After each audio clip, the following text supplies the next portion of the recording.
Los vientos de Montana aullaban entre los árboles cubiertos de nieve mientras Michael Thompson apretaba con fuerza la mano de su hija de 12 años. Caminaban apresuradamente por el bosque, intentando llegar a casa antes de que la tormenta de nieve los alcanzara. Sus 3 perros pastores iban delante, abriéndose paso por la nieve espesa. De pronto, el perro guía se detuvo en seco, alzó las orejas y levantó el hocico hacia un árbol caído sin corteza. Sin esperar, se lanzó hacia él. Los otros 2, en perros, lo siguieron. Luna, la hija de Michael, gritó, señalando hacia el lugar donde los perros se agrupaban alrededor de algo.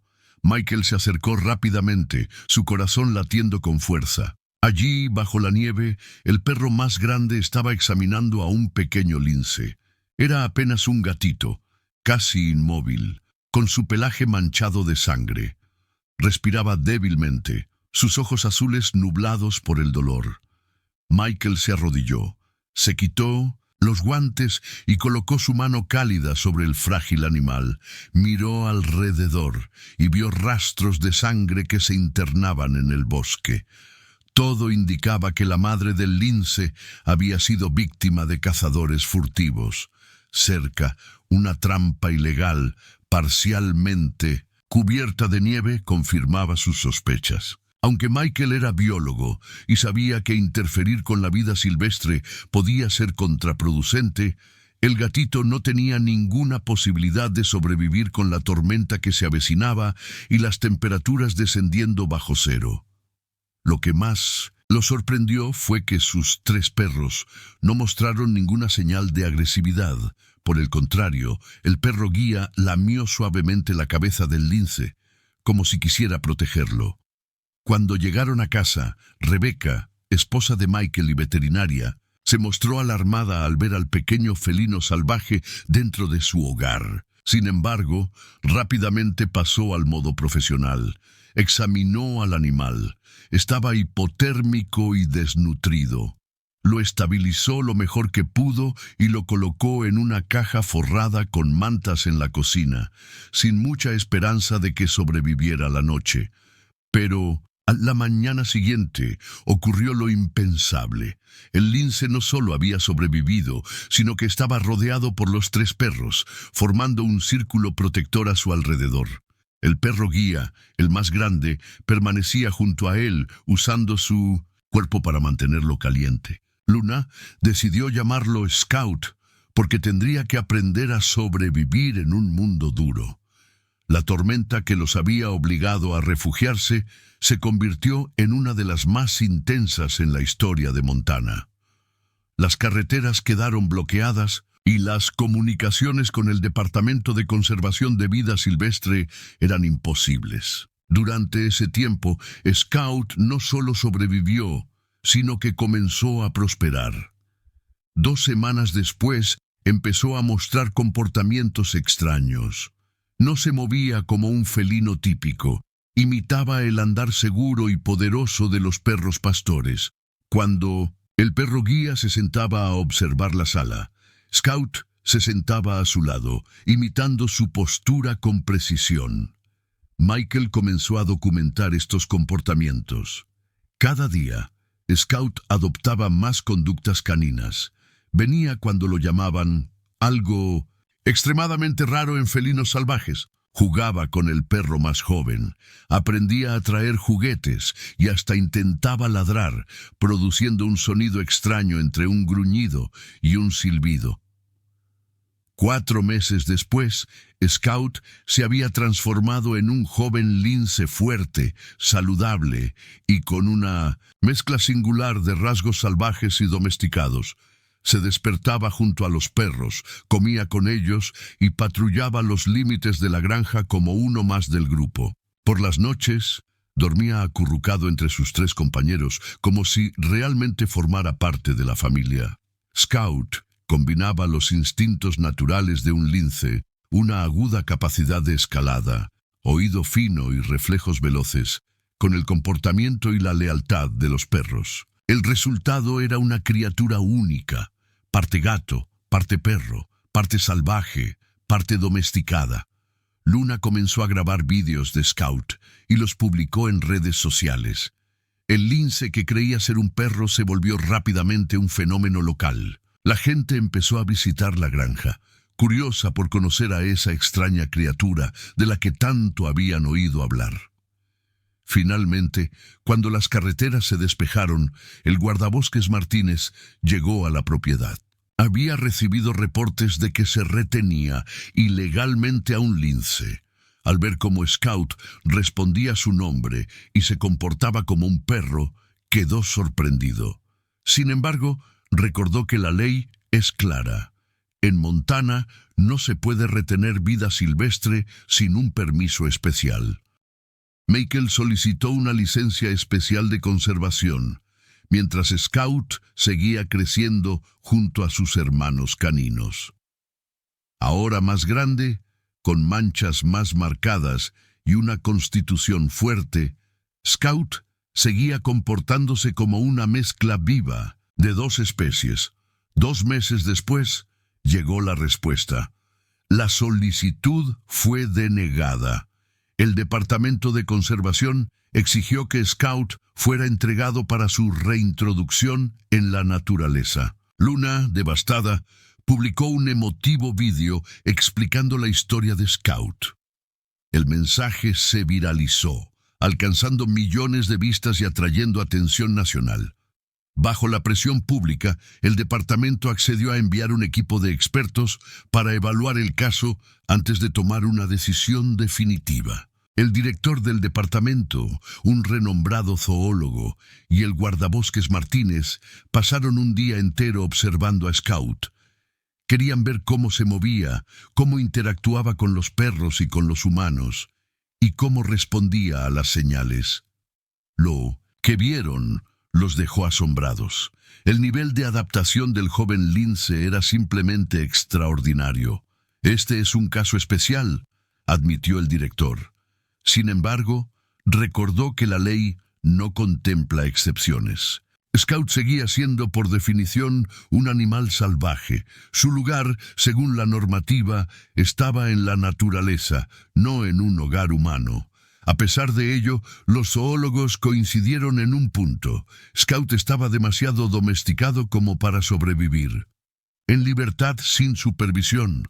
Por eso, en vez de trasladarlo de inmediato a un centro de vida silvestre, propusieron una solución intermedia. El lince sería liberado en una zona natural a unos 100 metros de la finca, equipado con un collar GPS.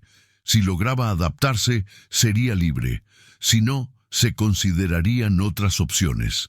El día de la separación llegó antes de lo esperado. Luna no podía dejar de llorar. Rebecca preparó una bolsa con comida especial suficiente para 2 semanas, aunque sabía que Scout necesitaría aprender a cazar por sí mismo. Michael, con manos temblorosas, le colocó el collar GPS mientras acariciaba por última vez su espeso pelaje. Pero lo más desgarrador fue la reacción de los 3 perros. Cuando Scout fue colocado en la jaula de transporte, comenzaron a gemir y ladrar, tratando desesperadamente de impedir que se lo llevaran.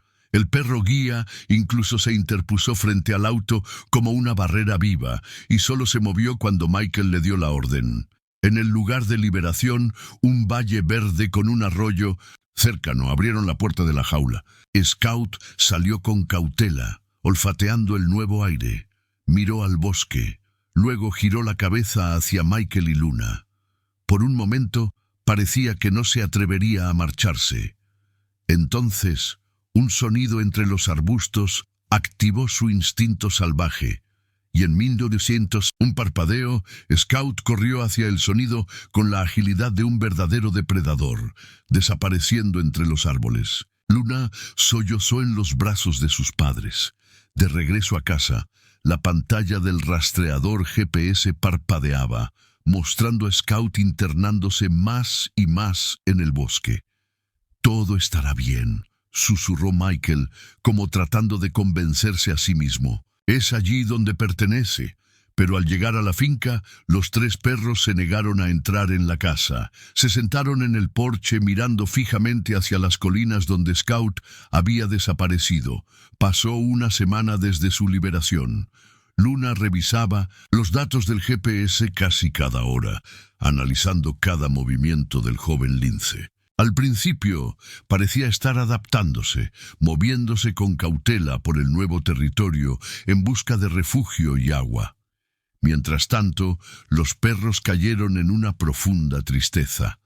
No querían comer ni jugar, y pasaban horas en la colina más alta de la granja, mirando la dirección en la que Scout había partido. La 10ª noche, los datos del GPS mostraron un cambio preocupante. El Scout se había detenido en un punto elevado en una ladera y permanecía allí sin apenas moverse, casi 24 horas. Michael temió que estuviera herido o enfermo, pero al atardecer del día siguiente, Scout volvió a moverse, esta vez en dirección a la granja. Día tras día, el patrón se volvió más claro. No estaba vagando sin rumbo, se estaba abriendo paso de vuelta a casa.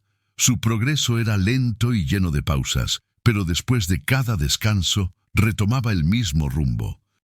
Michael calculó que Scout ya había recorrido unas 30 millas en 5 días, un ritmo superior al de la mayoría de los linces salvajes en territorios desconocidos. «Esto no puede ser solo una coincidencia», le dijo a Rebecca mientras revisaban juntos el mapa del GPS. «Está encontrando el camino a casa». El seguimiento revelaba el desafiante viaje que Scout estaba enfrentando. El 6º día llegó a un río ancho cuyo caudal había aumentado por el deshielo primaveral. Un lince salvaje habría evitado ese obstáculo, pero Scout, criado con perros que no temen al agua, encontró un punto más angosto y lo cruzó nadando. El 7º día se enfrentó a una carretera muy transitada. El GPS lo mostró esperando entre unos arbustos durante casi 3 horas. Finalmente, en un claro entre vehículos, cruzó velozmente. Scout superó ríos, carreteras, asentamientos humanos e incluso zonas territoriales de otros linces. La familia Thompson no podía creer lo que estaban presenciando. Según los estudios, los linces rojos no migran largas distancias, y mucho menos en una dirección tan específica. Al llegar el día 12, la noche fue especialmente difícil. La señal del GPS se perdió por completo. La última ubicación registrada era una zona de grandes rocas y árboles densos a unas 40 millas de la finca. Michael y Luna se dirigieron de inmediato a la última ubicación registrada del GPS. Pasaron en todo el día buscándolo, llamando su nombre, revisando cada cueva, cada matorral. No había rastro del joven lince, salvo un pedazo roto de la correa del collar GPS atrapado en una rama baja. Michael imaginó lo que pudo haber ocurrido. Quizá Scout se quedó enganchado, luchó por liberarse y dañó el collar en el proceso. Pero la gran pregunta era, ¿logró continuar su viaje o resultó herido o algo peor? Los siguientes 3 días fueron una mezcla de angustia y esperanza. Luna estaba tan desesperada que apenas salía de su habitación. Rebecca contactó con todas las estaciones de guardabosques y con clínicas veterinarias en un radio de casi 100 millas. Mientras tanto, Michael analizaba mapas una y otra vez, intentando anticipar la posible ruta que Scout podría haber tomado. Si mantenía la dirección y velocidad que tenía antes de perder la señal, estimaba que podría llegar a la granja en 2 o 3 días más, siempre que no estuviera herido. Sabía que el pelaje de Scout lo protegería del frío, pero necesitaba encontrar comida y agua. Además, debía evitar depredadores más grandes, lobos, osos e incluso humanos. La verdad era dolorosa. Cada hora que pasaba, las probabilidades de que Scout sobreviviera disminuían. La tercera noche, después de que la señal del GPS se perdió, mientras la familia intentaba cenar en un silencio cargado de tristeza, los 3 perros saltaron de golpe. El perro guía ladró con una intensidad inusual y corrió hacia la puerta, seguido por los otros 2, moviendo la cola con emoción. Michael se levantó de un salto y abrió la puerta con el corazón latiendo con fuerza. Al borde del patio, iluminado por la luz de la luna, estaba Scout, más delgado, sucio, sin el collar, pero vivo. El joven lince miraba directamente hacia la casa. Después, al analizar su travesía usando los datos parciales del GPS y cálculos de distancia, Michael concluyó que Scout había recorrido más de 100 millas a través de terrenos difíciles. Cruzó 2 ríos importantes, una carretera principal, un asentamiento humano y varios territorios dominados por otros linces. Todo eso en apenas 16 días, y todavía era un animal que apenas alcanzaba la madurez. Expertos intentaron explicar su comportamiento. Mencionaron posibles habilidades geomagnéticas, una memoria del terreno fuera de lo común o instintos migratorios inusuales. Pero para la familia Thompson solo había una explicación. Amor.Scout había vuelto a un lugar, había regresado a su familia. El momento en que vio a los 3 perros, todo en Scout cambió. Ya no se movía con la cautela de un lince salvaje. Corrió con la alegría desbordante de un perro que vuelve a casa. Los 3 canes corrieron a su encuentro y los 4 se fundieron en una nube de movimiento, sonidos alegres y lengüetazos. Luna sollozaba mientras corría hacia ellos, arrodillándose junto al grupo. Michael y Rebecca se unieron, incrédulos ante lo que veían. Scout, el lince rojo, había encontrado el camino de regreso a casa, cruzando kilómetros de territorio desconocido, guiado por algo más fuerte que el instinto, el lazo que había formado con su familia. Una vez dentro, Rebecca lo examinó cuidadosamente. Había perdido peso y tenía una pequeña herida en una de sus patas delanteras, probablemente de cuando quedó atrapado y rompió el collar, pero por lo demás estaba en buen estado. Era increíble.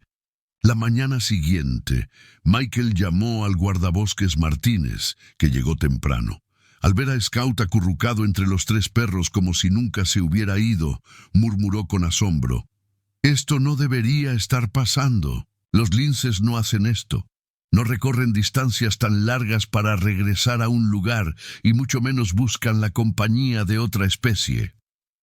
Luna, acariciando suavemente el pelaje de Scout, le respondió sin dudar: «Él no cree que es un lince rojo. Él cree que es parte de esta familia».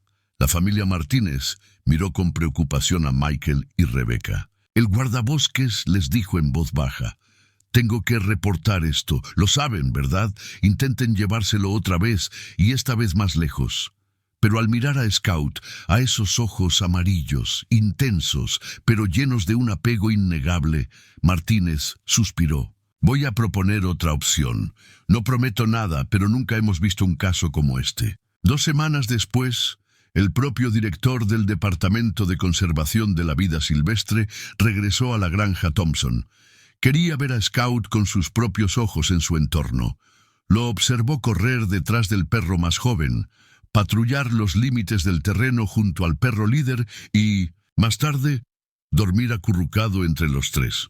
Luego, con un tono que mezclaba asombro y respeto, dijo: «Lo que estamos viendo aquí desafía todo lo que entendemos sobre el comportamiento animal. Scout no es un lince común, pero tampoco es una mascota». Un mes más tarde, llegó la decisión oficial.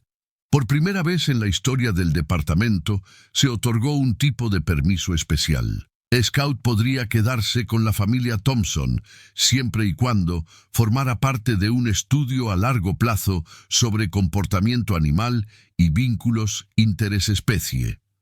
La familia debía construir un amplio espacio al aire libre para Scout y los 3 perros, permitir inspecciones periódicas y participar en programas de educación pública. Michael y Rebecca aceptaron de inmediato. Luna, desbordante de alegría, saltó en el acto. Un año después, la granja Thompson se había convertido en un pequeño centro de visita educativa. Grupos escolares y científicos acudían para observar al lince que había desafiado todo lo que creíamos saber. Michael incluso publicó un artículo científico sobre el caso que llamó la atención en círculos académicos. Luna, ahora con 14 años, ya había decidido que quería ser zoóloga y exploradora. Scout, mientras tanto, se había convertido en un magnífico ejemplar adulto, con toda la fuerza y la elegancia de su especie. Pero había algo más en él. Cuando se sentaba sobre la gran roca en su área, observando la granja con la misma postura, atenta del perro guía, nadie podía negar que había encontrado su lugar. El viaje de Scout, desde un cachorro lince perdido al borde de la muerte, hasta convertirse en un ser único entre dos mundos, revelaba una verdad tan simple como profunda. A veces, el amor y el vínculo que creamos superan incluso los instintos más poderosos. Y la familia, en su sentido más verdadero, no siempre es donde naces, sino donde eres amado y donde, sin duda alguna, perteneces.